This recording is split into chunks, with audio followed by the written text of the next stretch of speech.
یہ جو ویڈیو آپ نے دیکھا ہے یہ ایک ہاسپٹل کی ہے، اور یہ بچہ ہاسپٹل میں آئی سی یو میں بھرتی تھا۔ جب موت کا فرشتہ اس کے قریب آتا ہے تو یہ بچہ اعوذ باللہ بسم اللہ پڑھتا ہے اور اللہ تعالیٰ کا نام لیتا ہوا اس دنیا سے چلا جاتا ہے۔ ماشاء اللہ، کیا ہی خوبصورت بات ہے۔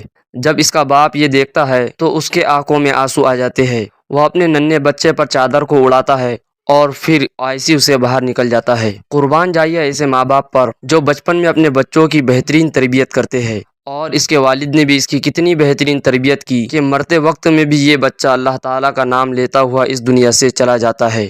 دوستو، آپ اس بچے اور اس کے والدین کے بارے میں کیا کہنا چاہیں گے؟ ویڈیو کو لائک کر کے کمنٹ میں ضرور لکھیں۔ اللہ تعالیٰ اس بچے کو جنت الفردوس میں اعلیٰ سے اعلیٰ مقام عطا فرمائے، آمین۔ اور اسی طرح کی اسلامک ویڈیوز دیکھنے کے لیے ہمارے چینل کو سبسکرائب کریں۔